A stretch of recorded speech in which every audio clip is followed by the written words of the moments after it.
नमस्कार स्टूडेंट्स।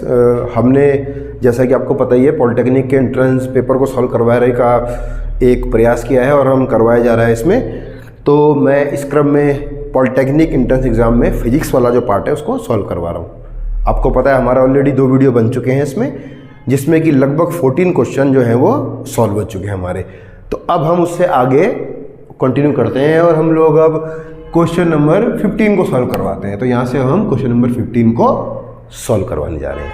तो देखिए ऊपर ऐसे डिस्प्ले हो रहा होगा आपको क्वेश्चन नंबर 15 जो है वो क्या कहता है। क्वेश्चन नंबर 15 में है आपका कि यदि निर्वात प्रकाश की चाल c हो, अच्छा ठीक है, तो कोई व्यक्ति किसी प्रकाश स्रोत की ओर किस वेग से चले, अच्छा कि उसे लाल संकेत हरा दिखाई दे। इसका मतलब ये कह रहा है कि कोई भी जो ऑब्जर्वर है वो कैसे चले स्रोत की ओर। ऑब्जर्वर को जाना है स्रोत की ओर कि इस रेड कलर की जो आपकी वो है लाइट है वो ग्रीन दिखाई दे। ये क्वेश्चन है आपका डॉपलर इफेक्ट का क्वेश्चन है ये, और इसमें गिवन भी किया हुआ है तुम्हें कि रेड कलर जो है उसकी वेवलेंथ लैम्डा डैश बराबर 15 आई थिंक कितना है इसका मान 5000, बिल्कुल 5000 एंगस्ट्रॉम दिया हुआ है। जबकि ग्रीन रंग की जो वेवलेंथ जिसे कि हम लैम्डा से दिखाएंगे वो दी हुई है 7500 एंगस्ट्रॉम। ये दोनों चीज़ दी हुई है। तो आपको पूछ रहा है कि वेलोसिटी v निकाली है आपको, जिस वेलोसिटी से ऑब्जर्वर यानी कि श्रोता जो है वो स्रोत की ओर बढ़ेगा। तो इसका फॉर्मूला है डॉपलर इफेक्ट का, that is lambda dash is equal to lambda 1 minus V upon C. यहाँ पर v है आपकी श्रोता यानी कि ऑब्जर्वर की वेलोसिटी जिससे कि उसकी ओर बढ़ेगा। c is equal to velocity of light. Lambda dash बराबर की रेड की तरंग दे दिया, ये ग्रीन की है दूसरी वाली। रेड यानी कि जो हमको दिखाई दे रहा है फिलहाल, और जो दिखाई देना चाहिए उसकी जो वेवलेंथ आती है वो आती है लैम्डा डैश से। तो मैं मान रखने जा रहा हूँ सबके इसमें। तो ये आ जाएगा यहाँ पे 5000 is equal to 7500 into 1 minus V upon C. देखिए मान क्या आता है इससे, ये आ जाएगा यहाँ से 5000 upon 7500 is equal to 1 minus V upon C. मैं इसको इसके नीचे ले गया, ये मल्टीप्लाई में था ये डिवाइड में आ गया। हमें v का मान निकालना है, ध्यान रखिएगा। देखिए 2 0 से 2 0 कटा और 50/75, तो ये आ सकता है यहाँ पे 2/3 25 दूनी 50 एंड 25 3 जा 75 is equal to 1 minus V upon C. हमें v अपॉन सी चाहिए, इसको इधर ले आते हैं, इसको इधर ले जाते हैं। तो v upon C is equal to आ जाएगा 1 माइनस 2/3। ऐसा आ सकता है। आगे मैं यहाँ पे लिख देता हूँ उसके आगे, ठीक है, इतना क्लियर। यहाँ पे हम थोड़ा सॉल्व करेंगे तो v upon C is equal to 3, तो ये आ जाएगा 3 माइनस 2 अपॉन 3 मैंने एलसीएम ले लिया, 3 इंटू 3। तो दिस इज इक्वल टू आ जाएगा आपका 2 में से 3 में से 2 गया 1, 1/3। ये सी इधर जाएगा तो v is equal to c/3। और मुझे लगता है कोई आंसर है जो ऐसा बन रहा है, and that answer is D. तो इस प्रकार से v is equal to c/3 या इसका आंसर हो जाएगा हमारा डी। तो इस टाइप से करना पड़ता है। देख लीजिएगा डॉपलर इफेक्ट का क्वेश्चन है लाइट वाला। डॉपलर इफेक्ट में 2 क्वेश्चन आते हैं आपके, एक साउंड वाला बनता है और एक लाइट वाला। तो ये जो क्वेश्चन है this related to Doppler effect for light wave. चलिए अगला क्वेश्चन देखते हैं। क्वेश्चन नंबर 16 को भी एक बार देख लेते हैं कि क्या 16 में है। देखिए क्वेश्चन नंबर आ जाएगा आपका 16। देखिए क्या कह रहा है क्वेश्चन 16 में। क्वेश्चन 16 है आपका, अच्छा, ध्वनि तरंगे जब वायु से जल में प्रवेश करती हैं तो कौन सी राशि नहीं बदलती। अच्छा, व्हेन साउंड वेव्स, ठीक है, insert from water to air then क्या है which does not change, change नहीं होगा। ये तो सिंपल आपको इसे ध्यान में रखना चाहिए। इसमें 3 चीज़ें आपकी दी हुई है, वेग, तरंग, आवृत्ति। हमको पता है वेलोसिटी इज इक्वल टू आवृत्ति इंटू वेवलेंथ। इसमें आपको ध्यान रखना है कभी भी कोई भी वेव जो है अगर माध्यम चेंज कर रही है, किसी माध्यम में जा रही है, तो उसकी फ्रीक्वेंसी जो होती है वो हमेशा कांस्टेंट रहती है, इसका मान चेंज नहीं होता। वेलोसिटी का मान बदल जाता है वेवलेंथ यानी कि तरंग दैर्ध्य का मान बदल जाता है, लेकिन आवृत्ति या फ्रीक्वेंसी का मान कभी नहीं बदलता, ये आपको ध्यान रखना है। तो इसका आंसर हो जाएगा आंसर नंबर बी, आवृत्ति का मान नहीं बदलता, ये आपको ध्यान रखना है बस। तो क्वेश्चन नंबर 16 तो आसान हो गया। अगला क्वेश्चन देखते हैं, क्वेश्चन नंबर 17 भी सॉल्व कर लेते हैं। क्वेश्चन नंबर 17 देखिए ऊपर आ रहा होगा स्क्रीन पे आपके, और क्वेश्चन नंबर 17 है, किसी समतल दर्पण पर प्रकाश की किरण अभिलंबत अगर आपतित हो जाए, इंसिडेंट होती है बिल्कुल नॉर्मली, तो परावर्तन कोण का मान कितना होगा? Then calculate the angle of reflection R कितना होगा। देखिए पहले थोड़ा समझ लीजिए इसे। देखिए होता क्या है रिफ्लेक्शन में, क्या होता है, देखिए इसे मान लेते हैं हम ये दिस इज नॉर्मल, जिसके सापेक्ष किसी किरण का एंगल को मापा जाएगा। कोई किरण यहाँ पे आती है किसी पॉलिश सरफेस पे और टकराकर उसी माध्यम में जब ये सेंड बैक हो जाती है, तो this phenomena is called reflection of light, प्रकाश का परावर्तन। प्रकाश का किसी पॉलिश सरफेस से टकराकर उसी माध्यम में वापस लौट जाना। हम लोग को पता है कि रिफ्लेक्शन के लॉ से दो लॉ होते हैं इसके। पहला लॉ होता है incident ray, normal and reflected ray, these three are line in the same plane, एक ही प्लेन में लाई कर रही है तीनों की तीनों। और दूसरा लॉ है आपका incident angle I is always equal to R, यानी कि angle I is equal to angle R. ये नहीं आपको याद रखना है बिल्कुल। आपतन कोण और परावर्तन कोण के मान सदैव ही बराबर होते हैं, यानी अगर आपतन कोण का मान 10 डिग्री होगा तो इसका मान भी 10 डिग्री होगा, इसका मान अगर 50 डिग्री होगा तो इसका भी 50 डिग्री ही होगा। किंतु इस क्वेश्चन में क्या कह रहा है आपसे, थोड़ा सा घुमाया वैसे, यदि अभिलंबवत आवर्तित होती है तो देखो इस केस में क्या है, ध्यान देना थोड़ा सा है। यह है नॉर्मल। अगर कोई रे जो है देखिए अभिलंबवत आवर्तित जो है, ऐसे करके आवृत्ति हो गई ठीक 90 डिग्री पे अभिलंबवत, और कोण जो होता है एंगल आई हो या आर हो, हमेशा हम लंबवत से ही लेते हैं। नॉर्मल से दिखाया था कितना वो डेविएट कर रहा है, तो अगर नॉर्मल आएगी to टकरा के नॉर्मल ही वापिस हो जाएगी। यानी कि इस केस में आई इजिकल टू 0, नॉर्मल आई है एकदम, नॉर्मल पे ही आपतित हो गई है। एंगल आई इजिकल टू 0 तो एंगल आर इजिकल टू भी 0, तो यह नॉर्मल पे ही वापस चली आएगी। एंगल आई और आर दोनों का मान ही 0 होगा, तो कोई भी एंगल नहीं बनेगा। तो इसका आंसर हो जाएगा आपका answer C 0 is the right answer. समझ में आ गया? नॉर्मल पे वापस चली गई। देखिए अगला देखिए, तो क्वेश्चन अगला हम लोग देख लेते हैं। क्वेश्चन नंबर हो गया है हमारा 18 नंबर क्वेश्चन। ऊपर आपका शायद आ गया होगा, फ्लैश हो रहा होगा। तो ये क्वेश्चन नंबर 18 क्या कह रहा है आपका, प्रिज्म पे है, थोड़ा समझाना पड़ेगा। पहले मैं समझा दूंगा थोड़ा सा, फिर समझाऊंगा। प्रिज्म कोण 60 डिग्री वाले प्रिज्म पर जब प्रकाश किरण 50 पर आपतित होती है तो न्यूनतम विचलन कोण होगा। एंगल ऑफ डेविएशन पूछ रहा है आपसे। थोड़ा सा पहले समझ लीजिए प्रिज्म वाले केस में होता क्या है, थोड़ा समझना है इसको, है ना, क्योंकि इससे कई क्वेश्चन बनते हैं आपके। देखिए माना कि ये मैंने एक प्रिज्म बना दिया, ठीक है, ये दीजिए प्रिज्म। इस प्रिज्म में सबसे पहले जो ये एंगल होता है, मतलब प्रिज्म का अपना एंगल, इसे बोलते हैं ए से, this is called prism angle. ये प्रिज्म कोण होता है आपका। प्रिज्म का काम क्या होता है भाई, प्रिज्म का आपको पता होना चाहिए। अगर प्रिज्म में व्हाइट लाइट को हम डालेंगे तो व्हाइट लाइट 7 कलर में डिवाइड हो जाती है। ये वेवलेंथ के क्रम में से क्या करता है, तोड़ देता है। चलिए आगे देखिए, प्रिज्म पर कोई लाइट आई, इंसिडेंट हुई यहाँ पे इसका रिफ्रैक्शन हो गया, माध्यम चेंज हो रहा है। बाहर एयर थी, अंदर पिन किसी गिलास का बना होगा, तो रिफ्रैक्शन हो जाएगा, अपवर्तन हो जाएगा। एक बार अपवर्तन हुआ ऐसे गई, और यहाँ पे दोबारा अपवर्तन होकर क्या गई, लाइट बाहर की ओर आ गई। यहाँ पे हम थोड़ा सा नॉर्मल मान लेते हैं, दिस इज नॉर्मल, ठीक है। ये एंगल हो गया आई, जिससे कि एंट्री हुई इसकी, इसे ई एंगल भी बोलते हैं, जिससे कि बाहर की ओर चला गया। क्लियर? अब एंगल ऑफ डेविएशन कैसे निकालते हैं, देखिए इसको आगे बढ़ाइए, इसको डॉट करके आगे बढ़ाइए, इस रे को पीछे की ओर बढ़ाइए, ये वाली रे। तो ये जो एंगल आता है इसको दिखाते हैं हम डेल्टा एम से। इसे बोलते हैं, हिंदी में लिख देता हूँ मैं, विचलन कोण, या इंग्लिश में बोलते हैं angle of deviation. Incident ray और रिफ्लेक्टेड रे, मतलब कितने से इसने इंसिडेंट रे को मोड़ दिया प्रिज्म ने, तो कितने से मोड़ दिया, इस एंगल से मोड़ दिया, इसे बोलते हैं विचलन कोण। तो समझना इसमें कुछ चीज़ें आती है आपकी। इंसिडेंट एंगल, जिससे कि इंसिडेंट होती है लाइट, अंदर की ओर एंट्री करती है, ये हो गया आपका रिफ्लेक्टेड एंगल, ये दोनों, ये हो गया जिससे कि बाहर की ओर जाएगी। इसके अलावा प्रिज्म एंगल, प्रिज्म का कोण क्या है, और एक होता है विचलन कोण, एंगल ऑफ डेविएशन। तो 4-5 चीज़ें इसमें ये होती हैं। क्लियर? इनके भी संबंध देखिए अब क्या है। इसमें 2 संबंध है, मैं दोनों बताता हूँ, अभी आगे काम आएगा आपका।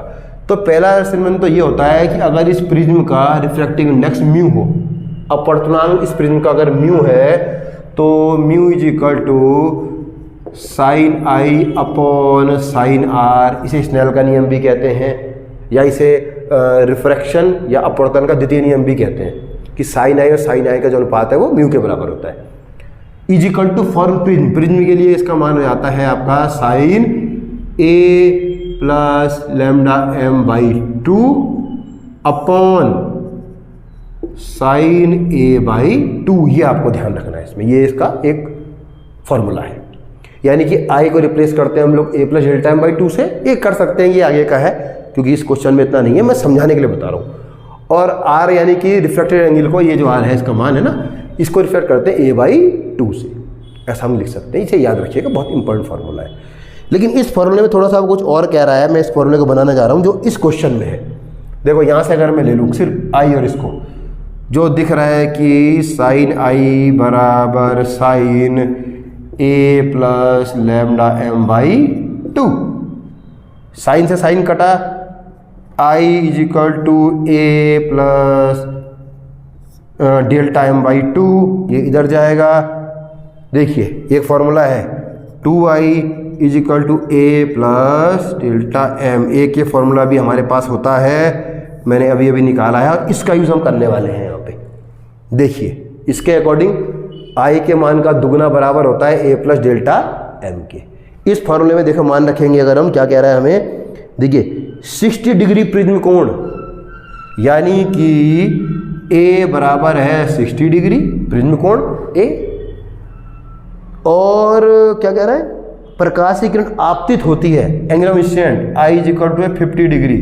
तो तुम्हें ज्ञात करना है कि delta M is equal to what, यहाँ पे मान रखिए, you get your answer 2i, तो 2 into 50 is equal to a का मान है 60 डिग्री और प्लस डेल्टा एम का मान हमें ज्ञात करना है, विचलन कोण का मान। तो यहाँ से आ जाएगा 100, इस 60 को इधर ले जाओ, -60 is equal to delta M. तो 100 में 60 गया, 40 में इधर लिख रहा हूँ उससे पहले, तो यहाँ से delta M is equal to 40 degree, और ये आपका आ जाएगा आंसर। इसे एक बार देख लीजिए। प्रिज्म से कई क्वेश्चन बनते हैं, मैंने इससे थोड़ा सा आपको डीप में बता दिया, हो सकता है भी कोई क्वेश्चन आपको आगे मिल जाए इसमें, तो ये समझ जाइएगा इंपॉर्टेंट क्वेश्चन है, प्रिज्म के क्वेश्चन पूछे आते हैं आपसे। देख लीजिए एक बार इसे, अगर कोई दिक्कत आ रही है तो बताइए। तो इसका आंसर हो जाएगा answer number A 40 degree, delta M is equal to 40 degree, that's your answer. देख लीजिए इसे। आगे बढ़ूं, अगला क्वेश्चन देखते हैं हम लोग। क्वेश्चन नंबर हम देखेंगे अब 19, इसे मिटा देते हैं।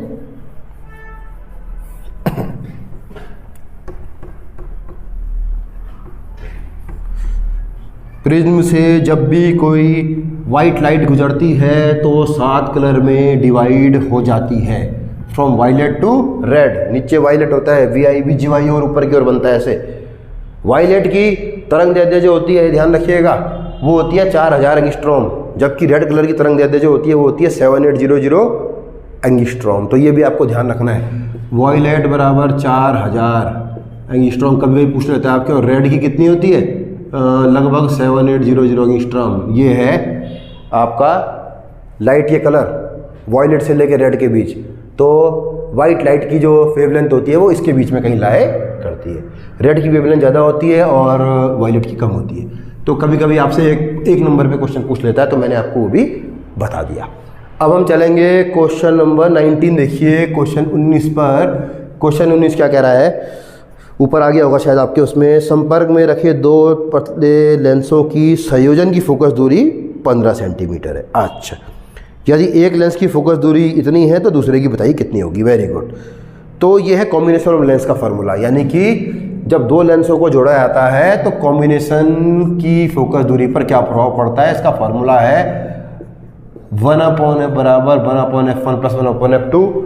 1/f बराबर जो कॉम्बिनेशन है, जैसे मान लो कि ऐसे करके जोड़ दिए मैंने, 2 लेंस रखे, पतले पतले 2 लेंस यूँ रख दिए, इसकी F1 मान लो, इसकी F2 मान लो, फोकल लेंथ दोनों की, ठीक है जी। तो अगर दो पतले लेंसों को जोड़ा जाएगा तो इस फॉर्मूले से इनकी फोकल लेंथ जुड़ जाती है। This is the focal length of this combination. तो देखिए क्या क्या तुम्हें दे रहा है, यहाँ पे कॉम्बिनेशन का मान तुम्हें दिया हुआ है, गिवन दैट है F इजिकल टू 15 सेंटीमीटर, मैं लिख देता हूँ बराबर 15 सेंटीमीटर, और किसी एक लेंस की दे रहा है तुम्हें। तो तुम्हें दूसरी बात दे रहा है ये आपका लेट F1 मान लेते हैं, F1 की दूरी दे रहा है, किसी एक लेंस की फोकल दूरी है 30 सेंटीमीटर, 30 सेंटीमीटर। तो मैं निकालना है कि F2 बराबर व्हाट, है ना, मान रखिए आसान है। तो देखिए 1/15 इजिकल टू 1/30 प्लस 1/F2, मैंने सबके मान रख दिए। F2 का मान हमें ज्ञात करना है, ये इधर चला जाएगा, या पहले मैं F2 को लिख देता हूँ। तो यहाँ से 1/F2 इजिकल टू 1/15 माइनस 1/30, ये इधर चला गया, माइनस में आ गया, मैंने F2 वाले को पहले लिख दिया। तो मैं यहीं पे सॉल्व कर रहा हूँ, 30 इसका एलसीएम आ जाएगा, 15 2 30, तो 2 माइनस 13 1 31, तो 1/F2 इजिकल टू आ गया 1/30, इसलिए F2 इजिकल टू उलट जाएगा ये 30 सेंटीमीटर। That's your answer. देखिए इसे एक बार, तो 30 है इसमें कहीं, बिल्कुल है, ऑप्शन नंबर डी 30 डिग्री इसका मान आ जाएगा। तो इसे ऐसे करना है, सिंपल आप फॉर्मूला है, फॉर्मूले में मान रखिए और ऐसे करके आप लोग इसका मान निकाल सकते हैं। तो इस प्रकार से हमने 19 क्वेश्चन सॉल्व कर दिए अब तक, और हम आगे बढ़ रहे हैं क्वेश्चन नंबर 20 की ओर। क्वेश्चन नंबर 20 देखते हैं क्या है। देखिए क्वेश्चन नंबर 20 देखते हैं। क्वेश्चन नंबर 20वां क्वेश्चन क्या कहता है, देखिए। अच्छा, क्वेश्चन नंबर 20 थोड़ा सा मतलब टफ तो नहीं बोलूँगा, थोड़ा सा समझने का है। देखिए क्या कह रहा है, हाइड्रोजन परमाणु के बोहर मॉडल में प्रोटॉन इलेक्ट्रॉन के बीच, बोहर मॉडल की बात हो रही है। बोहर में आपको पता होगा, बोहर मॉडल जो है उसमें हाइड्रोजन एटम को लिया गया था, ठीक है, कि प्रोटॉन इलेक्ट्रॉन के बीच का जो कूलाम आकर्षण है से अभिकेंद्रीय बल प्राप्त होता है। बिल्कुल सही होता है, हमें पता है। देखिए क्या होता है, बीच में होता है न्यूक्लियस और चारों ओर घूम रहे होते हैं इलेक्ट्रॉन्स, ठीक है। तो कह रहा है कि इनके बीच जो कूलाम बल रहेगा, यानी कि बीच में जो न्यूक्लियस है वो पॉजिटिवली चार्ज है और नेगेटिवली चार्ज है। और हम लोग जानते हैं कि दो चार्ज के बीच जो फोर्स लगता है उसे बोलते हैं इलेक्ट्रोस्टैटिक फोर्स या कूलाम फोर्स। 1/4πε0 Q1 Q2/r² इसका मान होता है। क्या कह रहा है, कूलाम के फोर्स से अभिकेंद्रीय बल प्राप्त होता है, क्योंकि इलेक्ट्रॉन क्या है, चारों ओर घूम रहा है, न्यूक्लियस के रिवॉल्व कर रहा है। और कोई भी चीज़ अगर रिवॉल्व कर रही होती है, घूम रही होती है, तो उसके लिए हमें चाहिए होता है अभिकेंद्रीय बल, सेंट्रीपिटल फोर्स। तो आपको ये कह रहा है कि सेंट्रीपिटल फोर्स कूलाम फोर्स से प्राप्त होता है, बिल्कुल प्राप्त होता है। पहले लिख लेते हैं उसे, है ना। तो अकॉर्डिंग टू क्वेश्चन,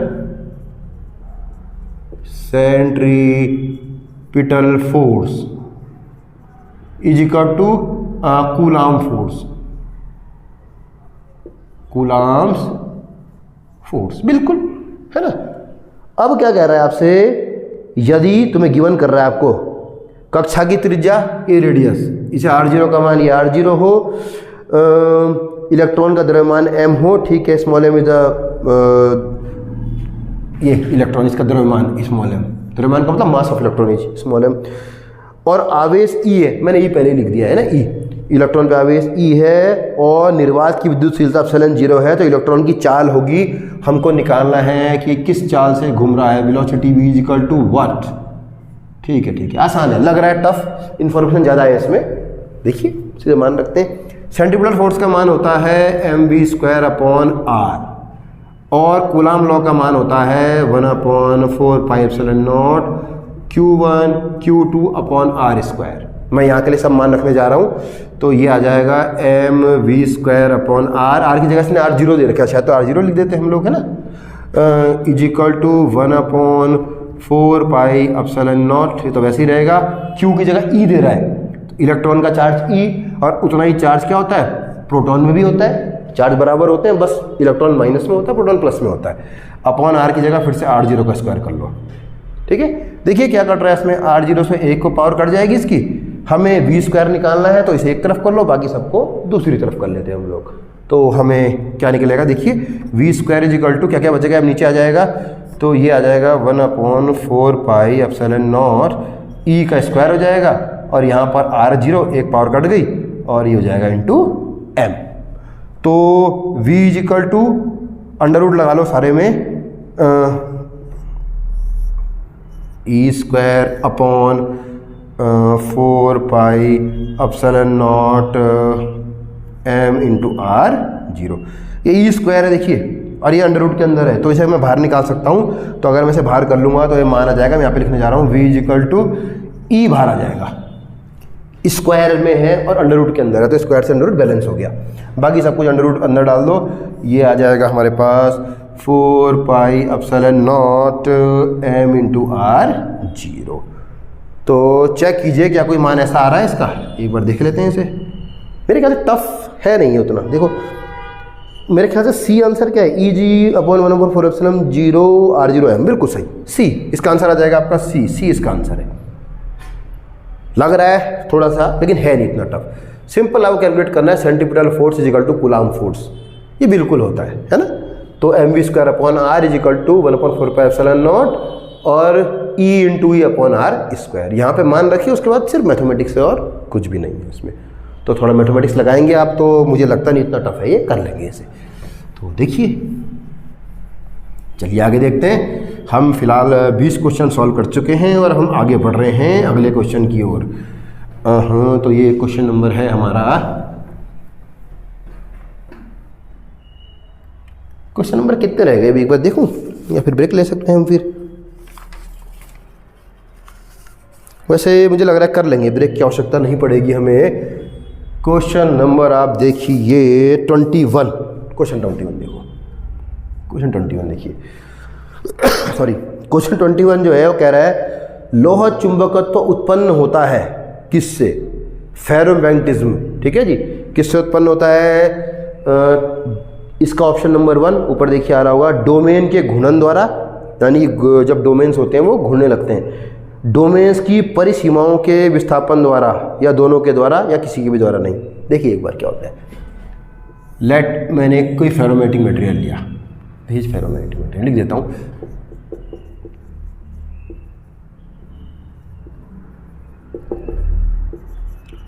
मटेरियल जैसे कि आपका आयरन हो गया, कोबाल्ट हो गया, निकिल हो गया, स्टील हो गया, ये सारे के सारे एग्जाम्पल हैं आपके।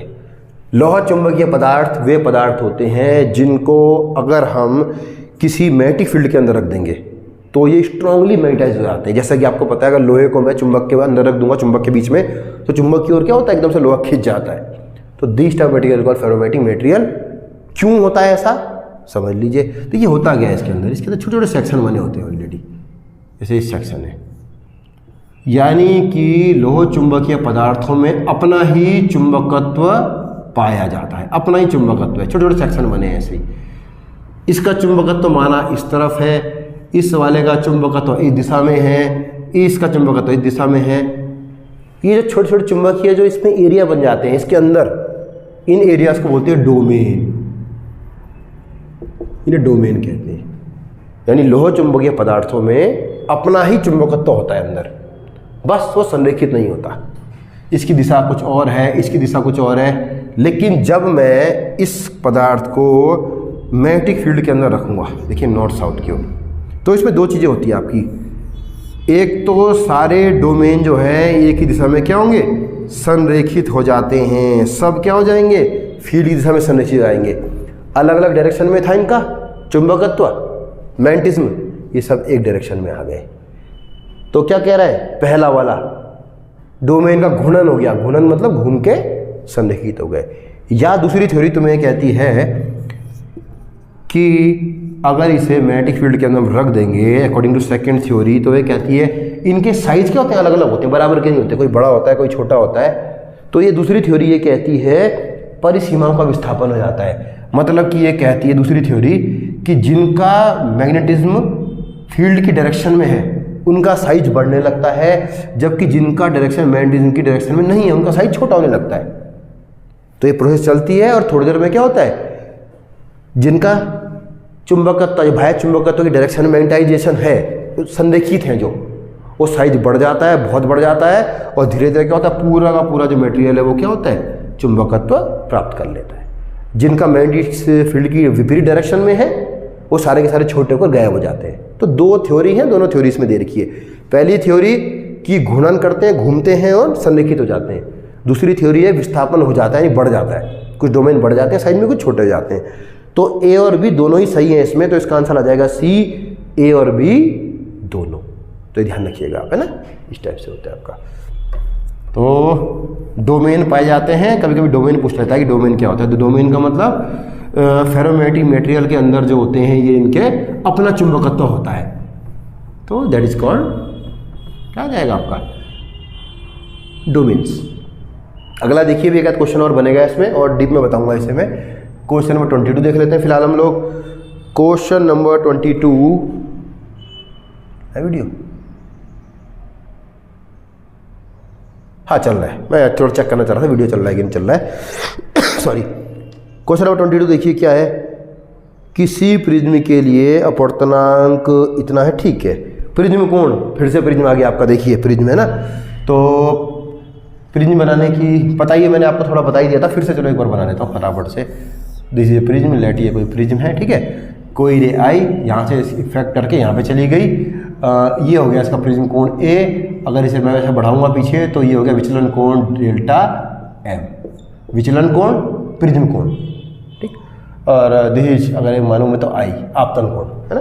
क्या कह रहा है तुम्हें क्वेश्चन में, क्या कह रहा है, अपवर्तनांक म्यू, इसका म्यू तुम्हें गिवन किया हुआ है, म्यू का मान आपको कितना दे रखा है इसने, ये दिया हुआ है आपका 4.5। एक मिनट, म्यू इक्वल क्या क्या दिया हुआ है तुम देखिए, इसमें ऊपर आपका डिस्प्ले हो रहा होगा, प्रिज्म कोण तथा अपवर्तनांक। प्रिज्म कोण तो है ए इक्वल टू 4.5 डिग्री, छोटा कोण है काफ़ी। अपवर्तनांक बराबर 1.52, mu equal to 1.52, refractive index का मान है 1.52। तो तुम्हें अगर ऐसा है तो पूछ रहा है कि न्यूनतम विचलन कोण का मान कितना होगा, डेल्टा एम पूछ रहा है आपसे, कितना मान होगा इसमें। तो फॉर्मूला मैंने आपको पहले बताया था, mu equal to that is sine A plus delta M by 2 upon sine this is A by 2। ये फार्मूला होता है, इसमें मान रखने जा रहे हैं इसका। देखिए हमें क्या क्या गिवन किया हुआ है इसमें, यहाँ पर म्यू का मान है 1.52 इजिकल टू साइन ए का मान है 4.5 प्लस डेल्टा एम का मान तो हमें निकालना है upon 2 into sine A by 2 यानी कि 4.5 बाई 2। ये सब हमें गिवन। इसमें ध्यान देने वाली बात यह है, अगर ए का मान बहुत छोटा हो जाए, 4.2 बहुत छोटा मान है, तो हम यहाँ पर साइन आई को सिर्फ आई लिख सकते हैं और साइन आर को भी सिर्फ आर लिख सकते हैं, यानी साइन को हटा सकते हैं, बशर्ते एंगल छोटा होना चाहिए। जैसा कि आपको दिखाई दे रहा है कि एंगल बहुत छोटा है तो हम इसको हटा रहे हैं, तो ये आ जाएगा 1.52, साइन से साइन को हटा दो, हमारे पास आएगा 4.5 प्लस डेल्टा एम, 2 से 2 भी कट जाएगा वैसे, बटे 4.5। देखिए मैंने क्या किया, मैंने साइन साइन को हटा लिया तो हमारे पास बचा 4.5 plus delta M by 2 upon 4.5 by 2, तो 2 से 2 नीचे कट जाएगा, है ना। तो मैंने हटा दिया, साइन को भी हटा दिया, इसको भी हटा दिया, और अब मुझे करनी है कैलकुलेशन। तो मैं कैलकुलेशन करने जा रहा हूँ, ये इधर आ जाएगा, तो पहले से लिख लेते हैं हम लोग। हमारे पास आएगा 4.5 plus delta M is equal to 4.5 into 1.52, ये 2 है, ये इधर चला गया, तो मैंने इसको इधर लिख लिया, इसको इधर लिख लिया।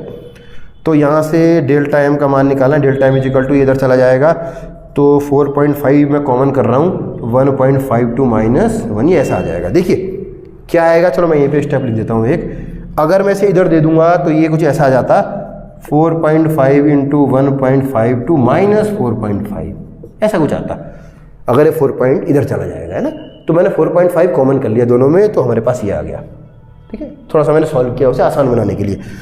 तो यहाँ से डेल्टा एम इजिकल टू आ जाएगा 4.5 इंटू 1.52 में से 1 चला गया, जैसे ऐसे लिख सकते हैं हम लोग, थोड़ा आसान कर लीजिए, इसे 1 को लिख लो 1.00, है ना। तो हमारे पास आ जाएगा 0.52, यानी लगभग आधा, 0.52। तो डेल्टा एम का मान यहाँ से आ जाएगा, मैं यहाँ पे लिख रहा हूँ, बाकी जो रह गया है डेल्टा एम इजिकल टू, देखिए 4.5 इंटू 5 2.52 है, ये 0.52 का मान लगभग 0.5 का मतलब आधा, लगभग आधा हम मान सकते हैं इसको, है ना। तो मैं शॉर्ट में लिख रहा हूँ एकदम यहीं पे। तो हम लिख सकते हैं delta M is equal to 4.5 is equal to है इंटू हाफ, लगभग हाफ 0.52 है ना, तो 0.5 आधा। तो ऐसा आंसर देखेंगे जो लगभग 4.5 का आधा होगा। तो हमारे पास आंसर जो है दैट इज, पहला है 2 नहीं हो सकता, दूसरा तीसरा नहीं हो सकता, चौथा नहीं, सिर्फ 2 जो है 2.35, तो 2.34 है ये, 2.34 डिग्री क्योंकि कोण है। ये ऐसा आंसर है जो लगभग इसका आधा हो रहा है। तो हमारा आंसर हो जाएगा आंसर बी 2.54। तो यहाँ से इस फॉर्मूले को हमने रखा मान, साइन को हटाया, सॉल्व किया और सॉल्व करके हमारा आंसर निकला। Answer number I think B, बिल्कुल सही आंसर बी है इसका, एंड दैट इज 2.34। तो ऐसे ऐसे क्वेश्चन को किया जाता है। देखिए क्लियर, आगे बढ़ो। देखिए क्वेश्चन 22 हमने कर लिए हैं, 25 क्वेश्चन हमारे रहते हैं, तो थोड़ा सा और 3 क्वेश्चन और है, उन्हें भी हम कर लेते हैं। चलिए थोड़ा सा देख लेते हैं। क्वेश्चन 23 देखिए क्या है, क्वेश्चन 23 देख लेते हैं एक बार। क्वेश्चन 23 क्या कह रहा है आपका? क्वेश्चन 23 कह रहा है, अच्छा जी ये तो बढ़िया क्वेश्चन है, अभी अभी आया था। अनुचुंबकीय पदार्थों की चुंबकशीलता का मान होता है। अनुचुंबकीय का मतलब पैरामैग्नेटिक, पैरामैग्नेटिक मटेरियल, ठीक है। पैरामैग्नेटिक मटेरियल का मतलब जो किसी चुंबकीय क्षेत्र में रखे जाने पर चुंबक की ओर आकर्षित होते हैं, स्लाइटली आकर्षित होते हैं, उसे बोलते हैं पैरामैग्नेटिक मटेरियल, अनुचुंबकीय पदार्थ। और अनुचुंबकीय पदार्थों के लिए क्या कह रहा है आपका, चुंबकशीलता का मान कितना होता है? चुंबकशीलता का मतलब होगा मैग्नेटिक परमिएबिलिटी। तो इसके लिए